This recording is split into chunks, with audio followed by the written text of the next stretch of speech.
सोचिए आपको आधी रात में एक कॉल आए, ये आपका बेटा है और उसकी आवाज डर से कांप रही है। अगले 90 मिनट तक आप उसके साथ फोन पर हैं, उसकी जिंदगी की लड़ाई सुन रहे हैं। वहां से सिर्फ कुछ मीटर दूर जहां आप खड़े हैं, पूरी तरह बेबस। ये कोई काल्पनिक कहानी नहीं है, ये 27 साल के युवराज मेहता के आखिरी लम्हों की सच्ची कहानी है, जिसे उसके पिता राजकुमार मेहता ने 17 जनवरी 2026 की रात रियल टाइम में सुना। कोशिश तो कर। कैसे? झाड़ियों में फंस रहा ना आदमी, पैर ही नहीं चल रहा। 27 साल का सॉफ्टवेयर इंजीनियर युवराज मेहता गुरुग्राम में काम करता था और नोएडा की एक हाई राइज में अपने पिता के साथ रहता था। वो मॉडर्न इंडिया के वादे का चेहरा था, जो दिल्ली के चमकते हुए सैटेलाइट शहरों में अपना भविष्य बना रहा था। 16 जनवरी की रात जब 17 तारीख लग रही थी, युवराज गाड़ी से घर आ रहा था। एक घना दम घुटने वाला सर्दी का कोहरा पूरे इलाके पर छा गया था, जिसने विजिबिलिटी को लगभग जीरो कर दिया था। एक रूटीन ड्राइव उसकी आखिरी ड्राइव बनने वाली थी। अपने अपार्टमेंट से सिर्फ कुछ मीटर दूर एक तीखे अंधेरे 90 डिग्री मोड़ पर उसकी गाड़ी सड़क से उतर गई। वो सिर्फ एक खाई में नहीं गिरा था, वो एक 20 मीटर गहरे कंस्ट्रक्शन के गड्ढे में सिर के बल नीचे जा गिरा था, जिसे एक कमर्शियल प्रोजेक्ट के लिए खोदकर लावारिस छोड़ दिया गया था। समय के साथ बारिश और सीवेज का पानी इसमें भर गया, जिसने इसे ठंडे पानी का एक गहरा गंदा पूल बना दिया था। वहां कोई बैरिकेड्स नहीं थे, कोई चेतावनी के साइन नहीं। कोहरे में छिपे उस इंसान द्वारा बनाए गए खतरे को बताने के लिए कुछ भी नहीं था। वहां के निवासियों ने इसके बारे में पहले भी शिकायत की थी, लेकिन उनकी चेतावनियां अनसुनी कर दी गईं। आज रात वो गड्ढा किसी की जान लेने वाला था। टक्कर जबरदस्त थी, लेकिन युवराज उसमें बच गया। जैसे ही उसकी एसयूवी ठंडे पानी में डूबने लगी, वो कैबिन से निकलकर गाड़ी की छत पर चढ़ने में कामयाब हो गया।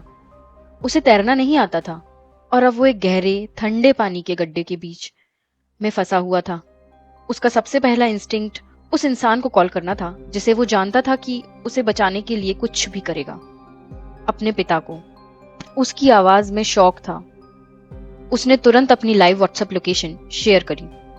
अंधेरे के समंदर में रोशनी की एक छोटी सी बूंद उसके सामने आई। जब एक रिटायर्ड बैंक डायरेक्टर राजकुमार मेहता को कॉल आई, उनकी दुनिया रुक गई। वे उसी घने कोहरे में बाहर भागे जिसने उनके बेटे को निगल लिया था। 40 तकलीफ भरे मिनट तक वो लोकेशन ढूंढने के लिए संघर्ष करते रहे।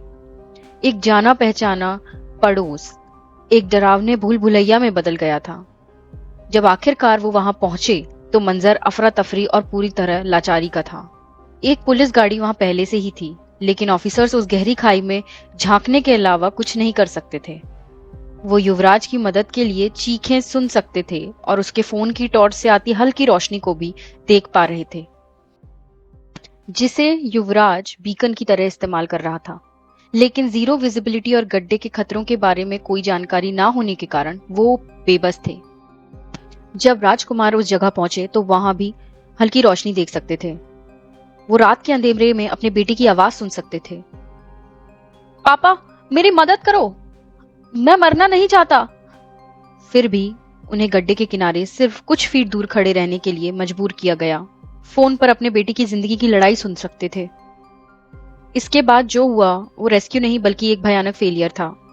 लगभग 12:50 पर फायर ब्रिगेड आई, लेकिन वो जमाने वाले ठंडे पानी में उतरने से हिचकिचा रहे थे।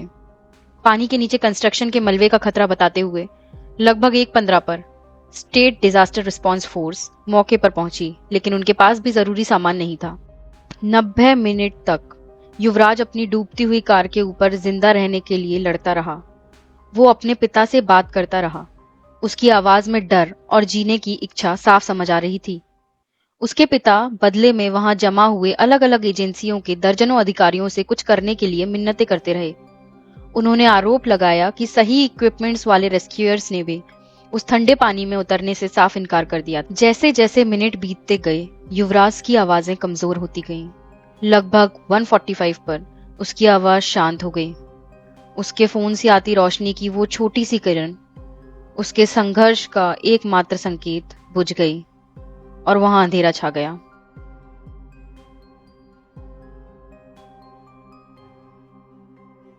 युवराज के शांत हो जाने के बाद भी लाचारी जारी रही। लगभग 4:30 बजे सुबह कार गिरने के 4 घंटे से ज्यादा समय बाद युवराज का शव बरामद किया गया।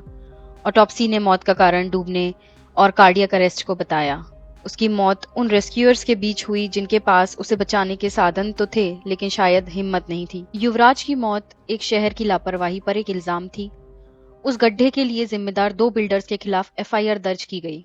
जांच में लापरवाही का एक गहरा इतिहास सामने आया, जहां बिल्डर्स और नोएडा अथॉरिटी के पूरे दूसरे पर गलतियों का आरोप लगाते रहे। बैरिकेड्स हटाने और गड्ढे में पानी भरने को लेकर सालों पहले चेतावनी दी गई थी, लेकिन कुछ नहीं किया गया। आखिरकार एक जूनियर इंजीनियर को टर्मिनेट कर दिया गया और मामले की जांच के लिए एक स्पेशल इन्वेस्टिगेशन टीम का गठन कर दिया गया। युवराज मेहता की कहानी एक ऐसी फोन कॉल की कहानी है जो किसी भी पिता को कभी नहीं मिलनी चाहिए।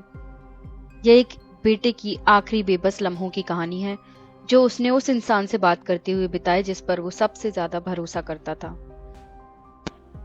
युवराज की मौत को रोका जा सकता था। ये सिर्फ कोहरे के कारण नहीं, बल्कि एक शहर के लैंडस्केप में एक बड़े गड्ढे और उसकी इमरजेंसी रिस्पांस में एक भयानक ब्रेकडाउन के कारण हुई।